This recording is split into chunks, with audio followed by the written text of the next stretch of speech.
the third consecutive year of population growth in Hong Kong. A Delta Airlines plane flips upside down upon landing at Canada's Toronto Pearson Airport. And in Saudi Arabia, the top diplomats of the U.S. and Russia hold talks aimed at ending the war in Ukraine.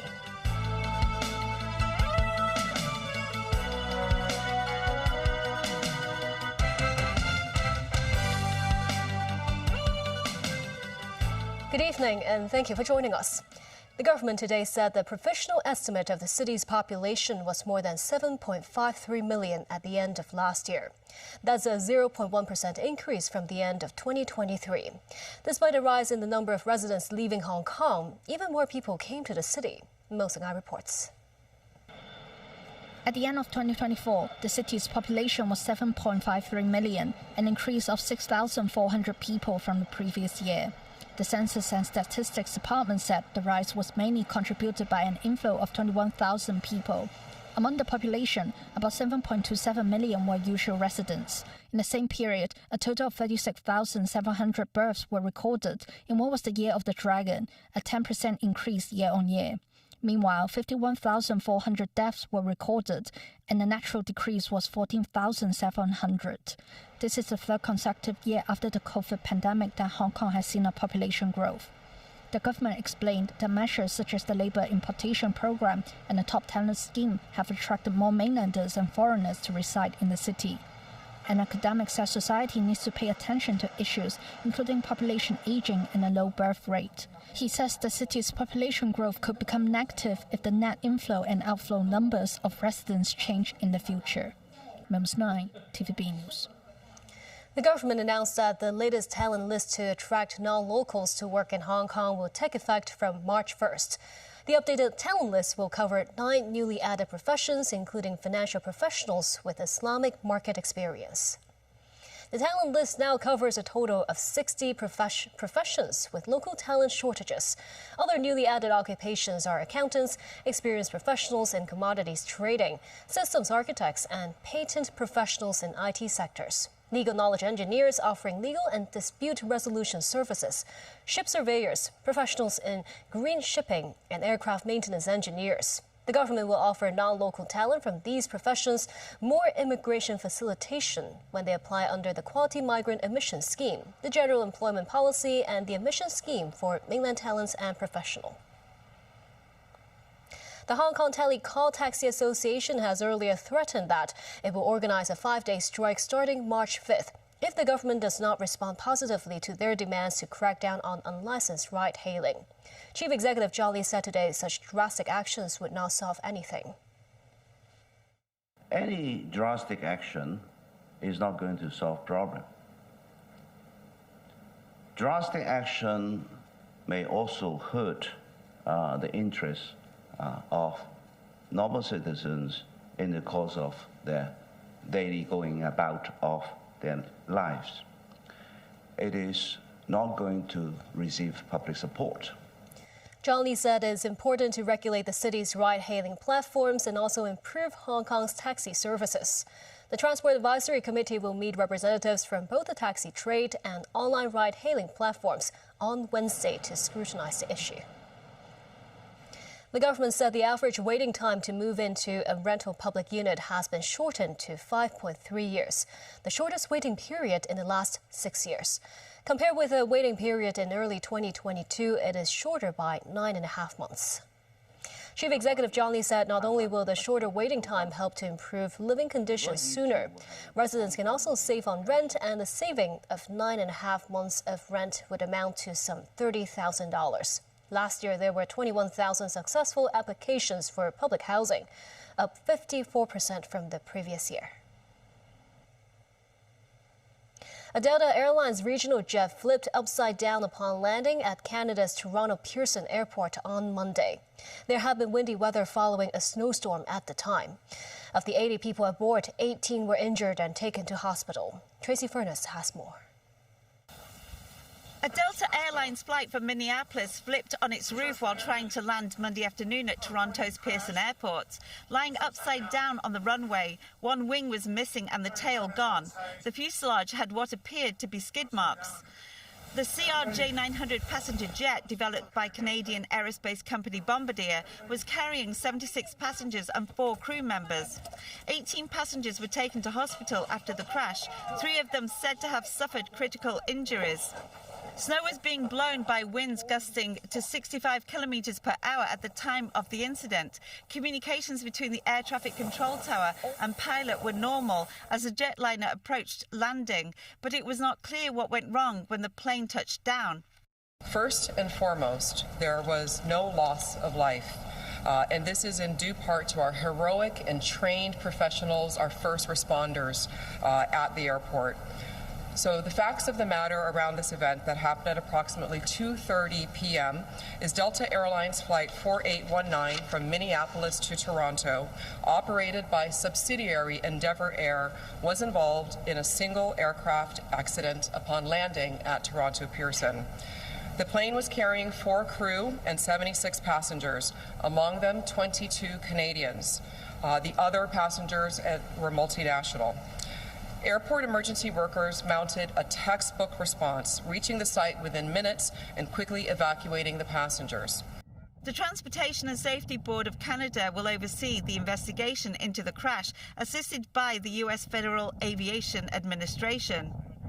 The crash was the 4th major aviation accident in North America in the past 3 weeks. A commercial jetliner and an Army helicopter collided near Reagan National Airport in Washington, D.C. on January 29th, killing 67 people. A medical transportation plane crashed in Philadelphia on January 31st, killing the 6 people on board and another person on the ground. And on February 6th, 10 people were killed in a plane crash in Alaska.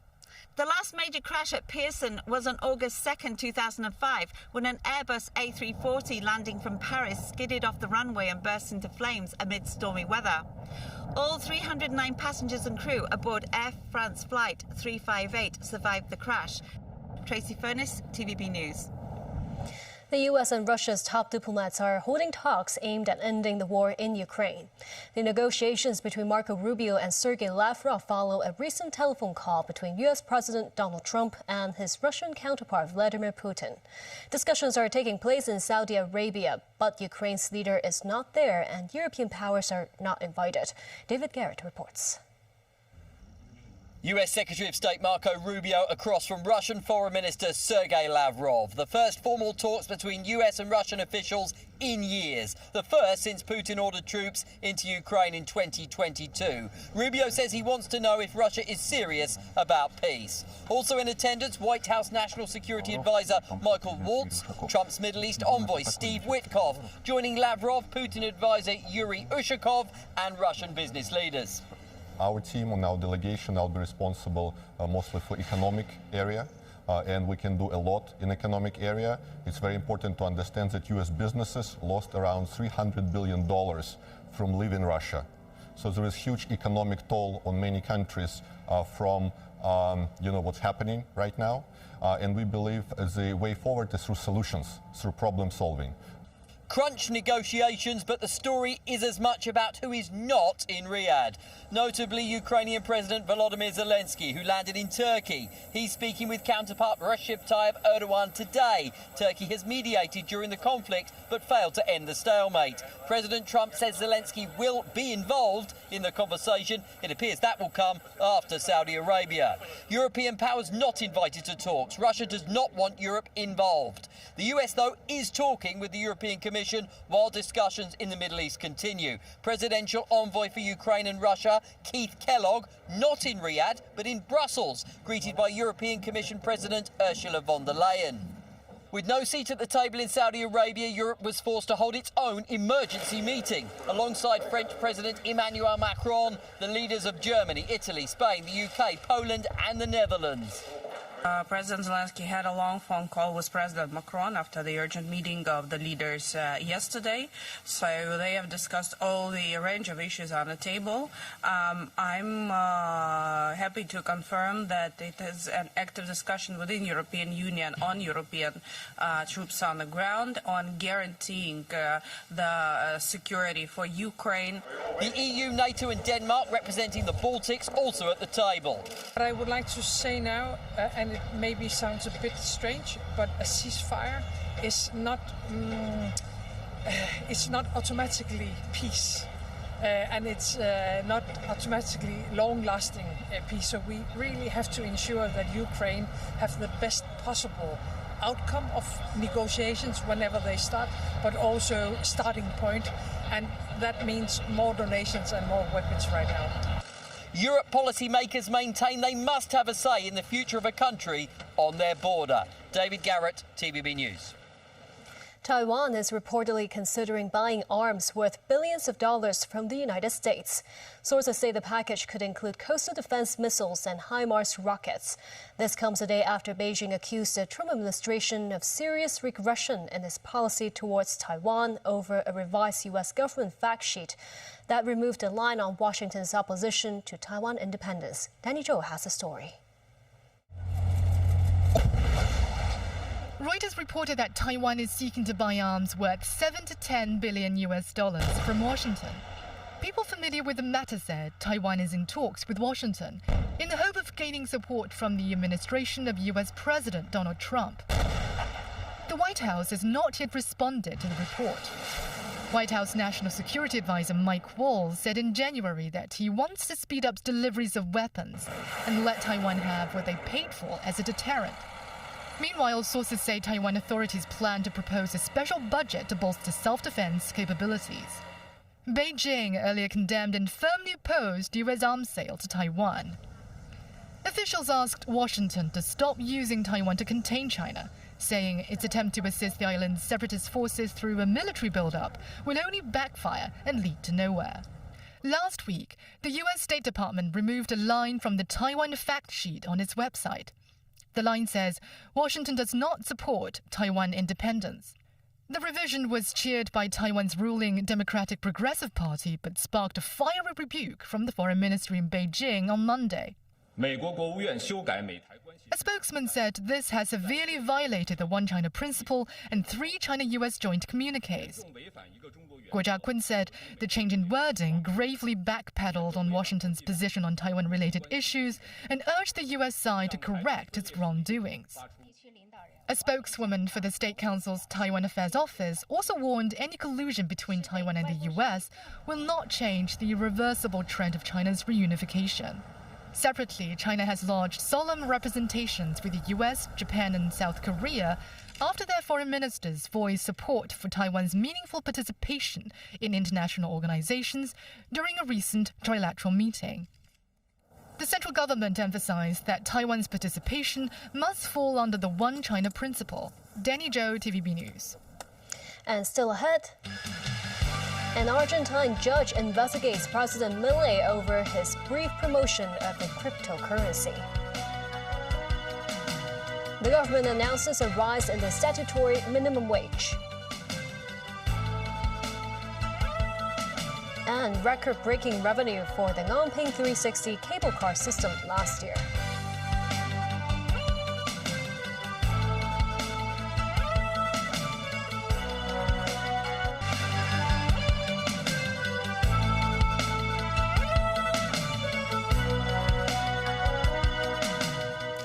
Welcome back. In Argentina, a judge has been assigned to investigate the role of the country's president, Javier Milei, in promoting a cryptocurrency that crashed. Opposition lawmakers say Milei could face an impeachment trial over his actions. Daniel Rao tells us more. The investigation was assigned on a random basis to veteran federal judge Maria Servini. This as local media reported more than 100 complaints were presented to Argentina's judiciary and several to U.S. courts. It comes after Argentinian President Javier Milei recommended the little-known crypto coin Dollar Libra in a posting on X late last Friday, kicking off a brief rally. He later deleted the post and denied having any link to the cryptocurrency, which soon plunged. Argentina's fintech chamber said the case could amount to a rug pull. That's a scam in which a coin's backers lure multiple investors, sending the cryptocurrency's value soaring, then quickly withdraw their funds. This leaves investors with worthless tokens. Opposition lawmakers have said Malay, whose tough austerity program has won plaudits from investors and made progress in taming rampant inflation, could face an impeachment trial over his actions. Still, analysts said the opposition is unlikely to garner the votes to push through an impeachment proceeding. However, an ongoing probe of Malay's involvement could hinder his government's momentum heading into midterm elections this year, handing the opposition a lifeline. Malay's office said he was not involved in any stage of the cryptocurrency's development and decided to remove his post to avoid speculation and limit further exposure. Malay said he has nothing to hide, adding the affected volatility traders knew what they were getting into. Danarel, TV News. Mexico said it is awaiting a new response from Google to its request to fully restore the name Gulf of Mexico to its map services before filing a lawsuit. Mexican President Claudia Sheinbaum shared a letter addressed to her government from Chris Turner, Google's Vice President of Government Affairs and Public Policy. It says that the tech giant will not change the policy it outlined after U.S. President Donald Trump declared the body of water in question the Gulf of America. As it stands, the Gulf appears in Google Maps as Gulf of America within the United States, and Gulf of Mexico within Mexico, and Gulf of Mexico, Gulf of America elsewhere. In his letter, Turner said the company was willing to meet in person with the Mexican government. Mexico has argued that the mapping policy violates Mexican sovereignty because the U.S. only has jurisdiction over around 46% of the Gulf.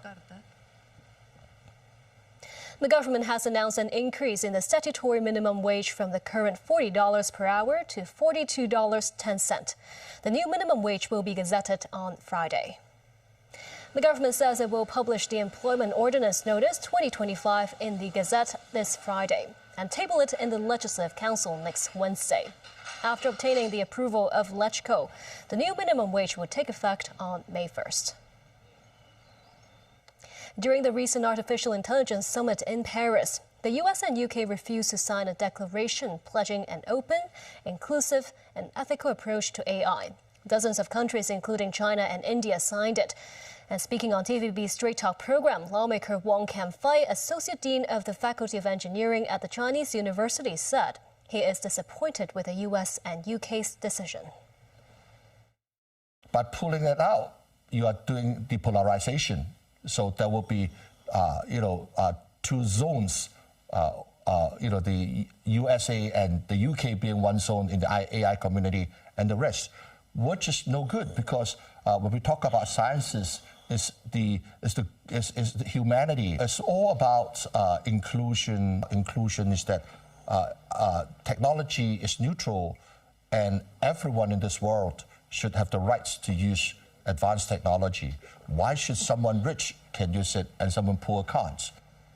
Wong, who has over 40 years of experience in AI, also commented on AI development in Hong Kong. As the Hong Kong government is investing substantially to help develop a Hong Kong version of ChatGPT, Wong said DeepSeek should be considered too, especially because DeepSeek is more cost-effective.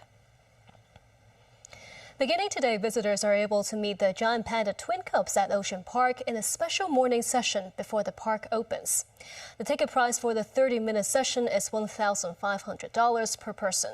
Some overseas tourists said they enjoyed the tour. It's unique and it's not overcrowded like it will probably be here in the next 15 to 20 minutes. I would join it again for sure. It's a great experience. I'm not patient, so I don't like to wait in lines. So for me, it's a perfect experience. The Gongping 360 attraction on Lantau Island achieved record-breaking cable car revenue last year, which topped $413 million. That has marked a surge of about 30% year-on-year, or about 32% compared with pre-pandemic levels.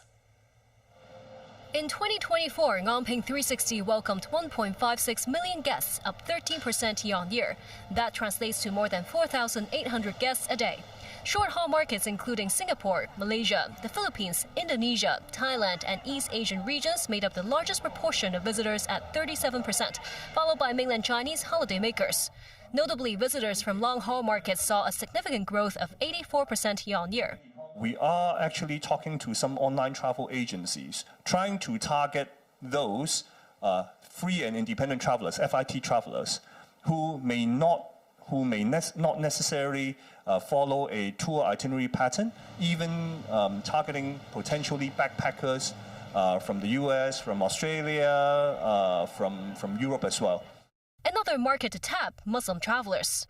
In September, Ngongping 360 received a gold award in its Crescent rating of accredited attraction for its Muslim-friendly facilities, including its prayer room, prayer garments for women, and ablution facilities.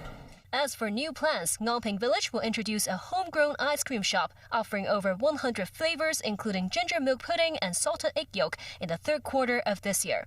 Partnership 2 in an exhibition featuring classic Hong Kong 4-panel comic My Boy, popular during the 1970s by the late cartoonist Wang Sima. And that's the news. Thank you for watching.